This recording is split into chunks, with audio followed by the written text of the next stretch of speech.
And how long has my uncle been funding you and your comrades' endeavors? Since the beginning. Lord Byron was the first person I turned to after forming the Guardians. And had I known of this tunnel back then, I wouldn't almost have been hanged by the city guard for trying to sneak over the wall. I suppose a formal request for an audience would have appeared suspicious. And appearances must be maintained. Were the Vice-Regency to catch wind of Lord Byron's involvement in our movement, they'd seize his estate and send him to the gallows, where he would be of no use to anyone. And so, though it sickens him to the soul, he plays the part of the loyal lord, knowing that one wrong move might prove his downfall. It is why he remains ever vigilant. Don't be surprised if he refuses you an audience, especially since you're famously dead. Then I will have to think of a way to prove that I am neither wraith nor wrongdoer. I might have something which could help with the latter. It's the mark of the Guardians. Display it, and those who love Rosaria will know where your loyalties lie.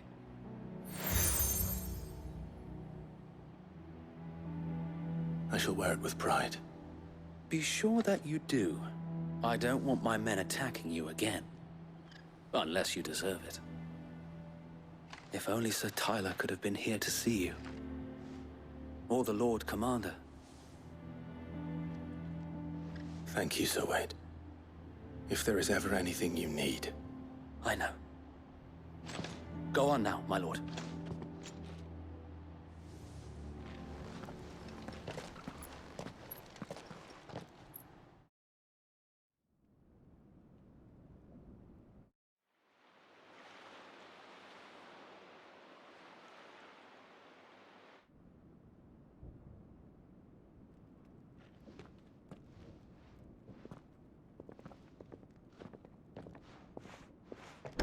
How accommodating. Do you really think they believe we are who we say we are? Not a chance.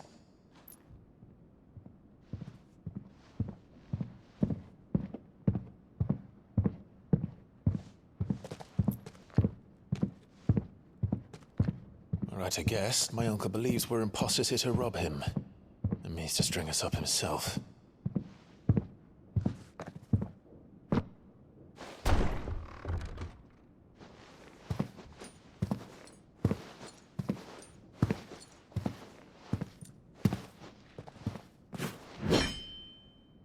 Imagine my surprise when I was told my nephew had come to visit.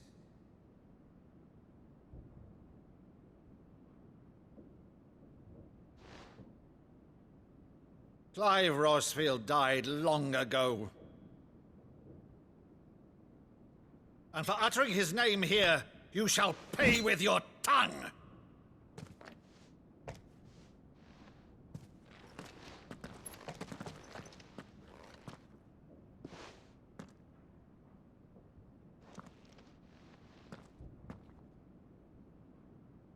You would mock me as well?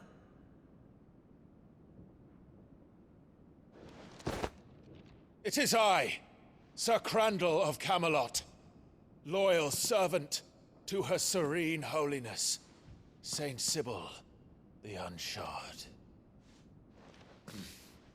Meadow, thou vile sorcerer, for thy crimes against church and crown, I shall have thy head.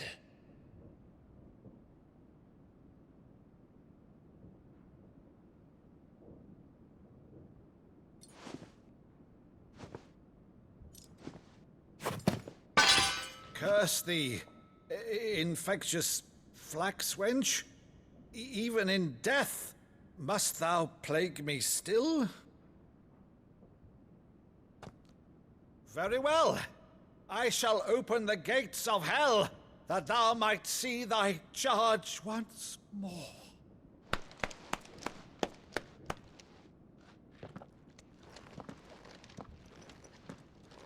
Bravo, Uncle. You're still the finest Meadow in the twins. Oh,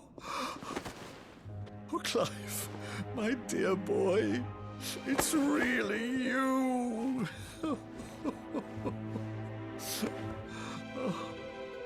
You always always were fond of that scene from The Saint of the Sanctuary.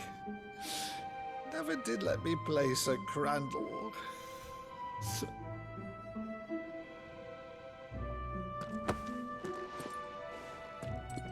I have a favor to ask, Uncle Byron. Rutherford, inform the kitchens.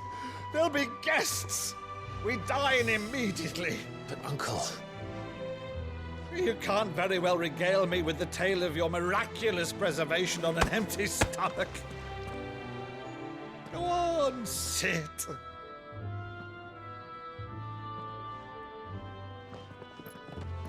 See that you use the good plates, Rutherford.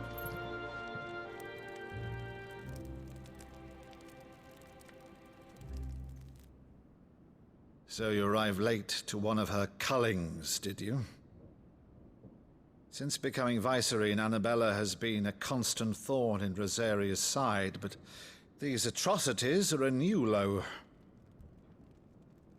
Something has changed. Quite what, I don't know, but the woman we knew is gone, and a monster sits in her place. A monster. For better or worse, I've been charged with governing this town, and thus must maintain the illusion of obedience. That's all I can do to aid Wade and his merry band of revolutionaries. So he's told us. You have risked much for Rosaria. Our nation will be forever in your debt.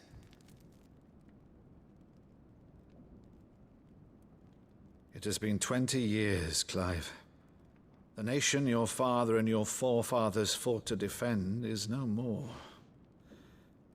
Perhaps it would be otherwise had I the courage of my brother.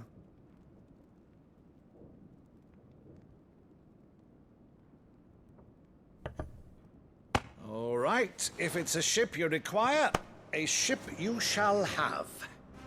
I've a galley in port, but recently relieved of her cargo. She can be outfitted for the voyage in a matter of weeks. So you believe us, then?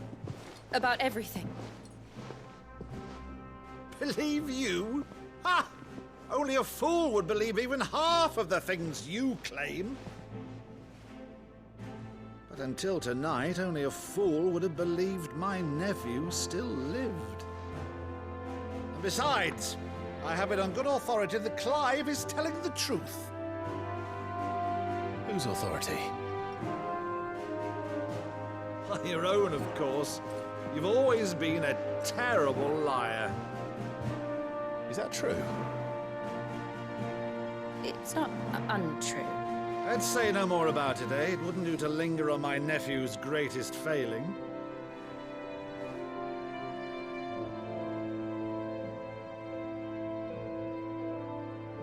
The one thing I cannot believe, though, is all this about you being Sid. You were always such a good boy, but now you're quite the outlaw.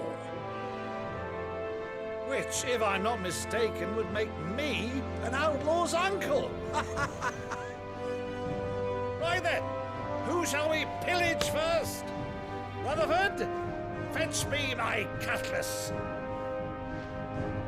This will be fun.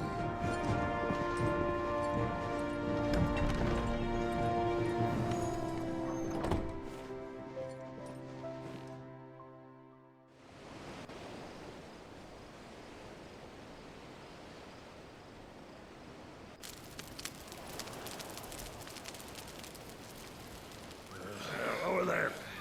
Go on. She's a fine ship, isn't she?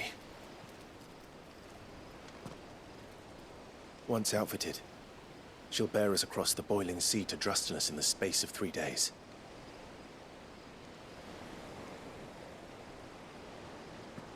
Something on your mind?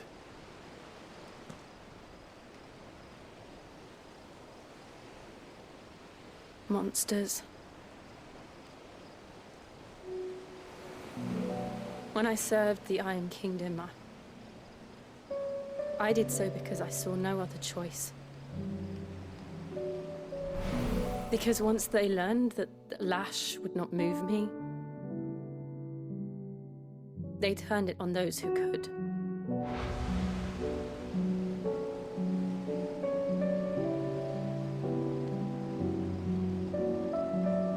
so I became their puppet. I let them pull my strings, telling myself it was not my hand that swung the sword, but another's. I removed myself from the truth so I wouldn't feel the pain it caused.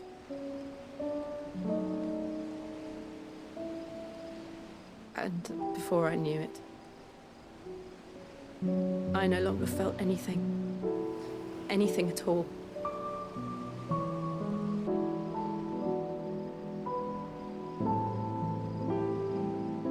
I had become a monster. Jill.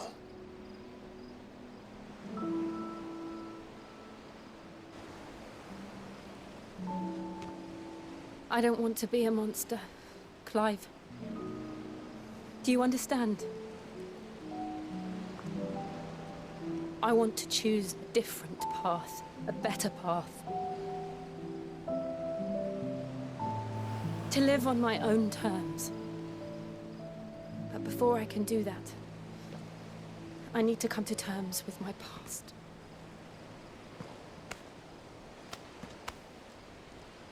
And when you do, I'll be standing there with you, just as you stood with me.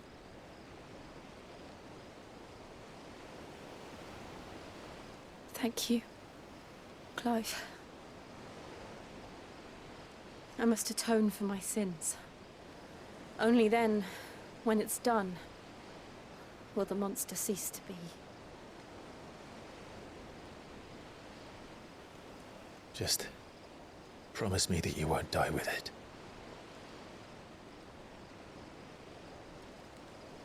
Now, let's get some sleep.